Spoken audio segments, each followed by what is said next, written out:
AI basically जितना भी data आपका है, जो आप नहीं भी शेयर करे हैं, तो उसको भी खंगाल के बताएगा कि ये डेटा आपका कहीं ना कहीं पड़ा हुआ है। शायद आपको याद नहीं होगा बट एआई को याद रहेगा। और मैं एक एग्जांपल और दूंगा। मैं भी जी। केस इन्वेस्टिगेट कर रहा था, तो उसमें एक व्यक्ति है, क्योंकि बड़ा प्रोमिनेंट केस है तो मैं रिवील नहीं करूंगा, बट एक व्यक्ति है जो मेल लिख रहा है बोर्ड ऑफ डायरेक्टर्स को, और उससे कुछ इन्फॉर्मेशन मांग रहा है, और जो सीईओ है वो उसको कांटेक्ट करने की कोशिश कर रहा है, पर वो बातचीत नहीं कर रहा है, मतलब वो बंदा गायब है, और लेकिन उससे ईमेल आ रही है, और वो लगातार ईमेल आ रही है, तो वो थोड़ा प्रेशर में है कि भाई जवाब तो देना पड़ेगा। तो हम लोगों ने वो मेल चेक की, हेडर की मेल आ कहाँ से रही है, तो पता पड़ा कि ये मेल्स तो इंडिया के बाहर से आ रही है, सपोज जर्मनी से और नीदरलैंड से आ रही है। हमने कहा जर्मनी और नीदरलैंड में तो ये बंदा है नहीं, ये बंदा तो यहाँ इंडिया में है। बिल्कुल। तो फिर पता पड़ा कि ये ईमेल कोई और कर सकता है जिसको इसने ऑथराइज किया हो।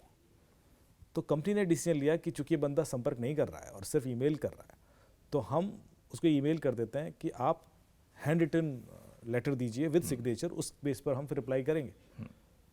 थोड़ी देर बाद उस बंदे ने handwritten letter with signature भेज दिया ईमेल पे, और जैसे ही हमने वो सिग्नेचर देखा तो लगा कि जो उस व्यक्ति के पुराने सिग्नेचर हैं उससे सिग्नेचर मैच नहीं कर रहा, मतलब सिग्नेचर अलग है। तो लॉयर्स ने कहा फिर तो ये 420 का मामला है, फोर्जरी है। इतने में मैंने कहा कि दोनों सिग्नेचर मुझे दीजिए।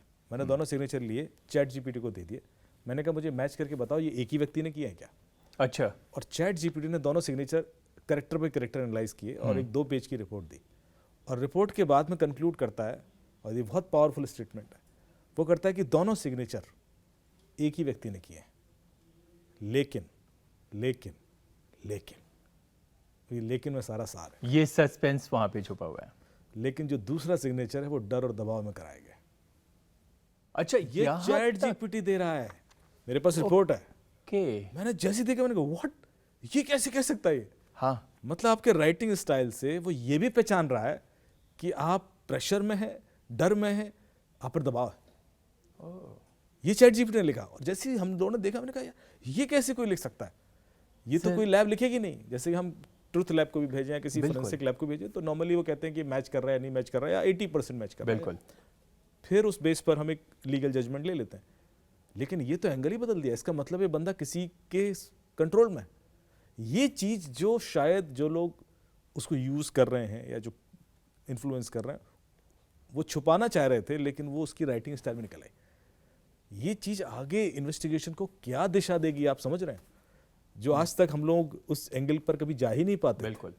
कि बच्चे का जब मान लो हैंड राइटिंग है और मैं उस हैंड राइटिंग को देता हूं, तो बच्चे की साइकोलॉजी क्या है, किस डिप्रेशन में तो नहीं है, पीयर प्रेशर में तो नहीं है, वो चीजें भी शायद हम निकाल पाएंगे because of your hand writing style. ये जो इंटरेस्टिंग एंगल लगा मुझे एआई का, ये अमेजिंग था। फिर मैं और कुछ एग्जाम्पल दूंगा जो एआई जहां मैंने। पर सर ये कैसे संभव है? मतलब ये तो अगर आप ह्यूमन बिहेवियर के थ्रू सोचेंगे तब भी आप इसको एनालाइज नहीं कर पाएंगे। तो आर्टिफिशियल क्या इस लेवल पे पहुंच गया कि वो आपके सिग्नेचर, आपका पैटर्न देख के समझ सकता है कि आप किस इमोशंस के थ्रू गुजर रहे हैं? बिल्कुल, यही मैंने ऑब्जर्व किया, तभी तो मैं करूँ। मेरे लिए, हमारे सबके लिए भी बड़ी सरप्राइजिंग चीज़ थी, कि हमें एक्सपेक्टेशन ये नहीं थी। हमें पता था कि शायद वो कह देगा कि मैच कर रहे हैं नहीं कर रहे, बात खत्म। शायद ये भी ना कर पाए। और मैं तो टूल का भी नाम ले रहा हूँ क्योंकि हमने जिस टूल को यूज़ किया कोई ऐसा एक्सप्लिसिट टूल नहीं है, तो वेल नोन है, सारे यूज़ कर रहे हैं। फिर मैंने और बताता हूँ, जहाँ मैं फिर उस पर एक्सपेरिमेंट करने लगा। मैंने अपने हाथ की दोनों ऐसे पिक्चर्स ली, उसको दे दी। ओके। मैंने कहा पामिस्ट्री के थ्रू बताओ मेरे बारे में सब कुछ, करेक्टर वरेक्टर। ओके। तो उसने बताना शुरू कर दिया कि ये है, ये है, ये है। लास्ट में बोलता है कि यदि आप मुझे अपना डेट ऑफ बर्थ और लोकेशन और टाइम बता देंगे तो मैं और भी बहुत कुछ बता सकता हूँ। तो मैंने वो भी बता दिया। क्या मतलब अब हमें ज्योतिषाचार्य की जरूरत नहीं पड़ेगी? अब मैंने सोचा, उसके बाद से कहा कईयों की जॉब खतरे में है। सबकी जा रही वाली। क्यों? क्योंकि एआई आपको इंप्रेस नहीं कर रहा है। जैसे आप किसी ज्योतिषी के पास जाते हो, वो कई बार कुछ ऐसी चीजें जरूर बोलेगा जिससे कि वो आपको इन्फ्लुएंस करने की कोशिश करे, क्योंकि वो शायद उसमें एज इट इज नहीं है। जैसे कि मैंने नोटिस किया कि लोग कहेंगे कि आप मेहनत तो बहुत करते हैं पर आपको रिजल्ट नहीं मिलते। पर ये तो 90% लोगों के साथ होता है। सच होता है यार, लोग आपसे जलते हैं और आप, अब ये चीज सुन के बड़ा अच्छा लगता है कि यार इस बंदे ने मेरे दिल की बात कर दी। लेकिन एआई ऐसा कुछ नहीं बोलता। एआई ऐसा बोलेगा ही नहीं। एआई सिर्फ वही बोलेगा जो मैथमेटिकली उसकी कुंडली के हिसाब से या उसके पमिस्ट्री के हिसाब से दिखेगा, और वो कारण भी देगा कि चूंकि ये लाइन थोड़ा नीचे है, यदि ऊपर होती। जैसे मैंने फिर सवाल पूछने शुरू किए, एक व्यक्ति का लिया मैंने कहा इसकी शादी कब होगी। अच्छा। तो बोलता है कि ये वाली लाइन ही थोड़ा ऊपर होती तो जल्दी होती है, नीचे होती तो देर से होती, लेकिन इसकी यहाँ है तो 27 से 30 साल के उम्र में हो जाएगी। ये एग्जैक्ट एआई बोल रहा है। आप समझ रहे, आंसर इतना एक्सप्लिसिट है। मैंने अपने बारे में बहुत चीजें बातचीत की, और आई एम श्योर कि शो के बाद लोग अभी चैट तो सर जीपीटी ये से तो सर हाथ just देखना शुरू कर begin- देंगे। हाँ, सर ये तो जस्ट बिगनिंग है, जस्ट बिगनिंग। और आने वाले सालों में तो पता नहीं क्या क्या होगा फिर।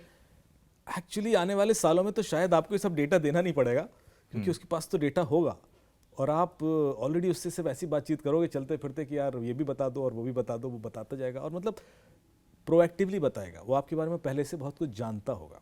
जैसे चैट जीपीटी वॉर्न भी करता है कि देखो ये साइंस वैसी वाली साइंस नहीं है जिसके ऊपर आप क्रिटिकल डिसीजन ले सको, क्योंकि मैथमेटिकल मॉडल्स हैं। तो वो ये बताएगा कि मतलब it's not scientifically proven thing, but these are mathematically models derived through years of experience to understand your behaviour, psychology and predicting according to that. लेकिन बताएगा सब कुछ। पर सर एक बात बताइए, आप तो कहते हैं कि हमें अपना डेटा सेव करके रखना चाहिए क्योंकि डेटा इज़ मनी। अब आपने अपने थंब इम्प्रेशन, अपने पाम इम्प्रेशन दे दिया एआई को, अब ये तो सेव हो गया, कहीं भी मिसयूज हो सकता है और कईयों के साथ हो सकता है ये। आप यदि मेरे पुराने वीडियोस देखोगे तो मैंने कभी ये नहीं कहा कि आप डेटा सेव करें। मैं पता क्या कहता हूँ, मैं कहता हूँ कि डेटा तो देखो आपका बाहर चला गया है, आपको ये पता होना ज़रूरी है कि डेटा चला गया। जो लोगों को नहीं पता ना वो लुटते हैं। आपने गिबली ट्रेंड आया, या अभी आप जो जी सर, साड़ी ये वाला साड़ी ट्रेंड जेमिनी वाला, तो मैं कह रहा हूँ कि आपको क्या लगता है, आप इसको इमेज नहीं दोगे तो उसको इमेज नहीं मिलेगी। आप यदि ऑलरेडी फेसबुक पर, इंस्टाग्राम पर अपनी 1000 पिक्चर्स डाल चुके हैं, तो वो इमेजेस कहीं ना कहीं एआई मॉडल्स में यूज़ हो रही हैं। आप एक काम करना, परप्लेक्सिटी खोलना, परप्लेक्सिटी, और उसको विकी पेज पढ़ना उसका। ओके। तो परप्लेक्सिटी के विकी पेज में क्लियरली लिखा हुआ है कि परप्लेक्सिटी डेटा सोर्स कैसे करता है, कैसे ट्रेन करता है। तो उसमें लिखा है कि वो अनऑथराइज्ड क्राउलर्स यूज़ करता है, स्पूफ्ड क्राउलर यूज़ करता है। स्पूफ्ड क्राउलर का मतलब है पता नहीं कि कौन किसका क्राउलर, और ऐसे अनडिस्क्लोज इन्फॉर्मेशन को सोर्स करता है। उसमें लिखा हुआ है विकी पेज पे, आप दिखा देना उसको। तो इसका मतलब है कि they are trying to access information which is not allowed to be given to them, right. ये सिर्फ ये नहीं कर रहे होंगे, हर एक एआई मॉडल कर रहा होगा। ऐसे में हम ये कहें कि नहीं हम अपना डेटा बचा लेंगे या नहीं जाएगा, इसके चांसेस बहुत कम है। रादर हमें स्टेप क्या लेना चाहिए, हमारा जो अप्रोच होना चाहिए कि यार डेटा तो अब चला गया, 20 साल से तो आप कर ही रहे हैं ना सोशल मीडिया यूज़। तो अब आप ये यदि जानते हैं कि आपका डेटा बाहर है तो आप सेफ हैं।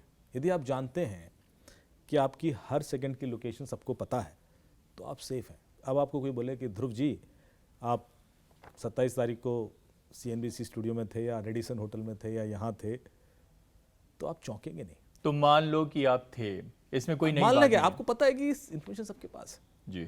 आपसे कहा जाए कि आपने 26 तारीख को पिज़्ज़ा मंगाया था, ये वाली जगह पर डिलीवर हुआ था, ये एड्रेस था। अब जिसको नहीं पता कि डोमिनोज का डेटा लीक हुआ है, वो तो चौंक जाएगा। वो कहेगा अच्छा इसको सब कुछ कैसे पता, कौन सा वाला पिज़्ज़ा था, गार्लिक ब्रेड थी और इतना बिल आया था। फिर वो कहेगा सर आपकी तो मॉरिशस की ट्रिप लग गई, congratulations. And then you get surprise कि यार इसको पता है तो ये सच ही होगा। एंड फिर कहेगा सर एक एप्लीकेशन इंस्टॉल करो, अभी आपको सारा टिकट विकेट बुक करते हैं।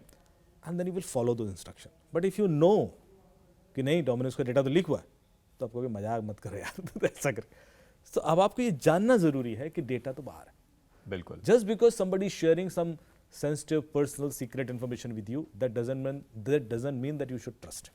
As simple as that. आपको सरप्राइज नहीं होना कि अगर आपके बारे में कोई ऐसी बातें शेयर कर दे जो आपको लगे कि सामने वाले को मालूम कैसे है, क्योंकि पता तो होंगी। बिल्कुल।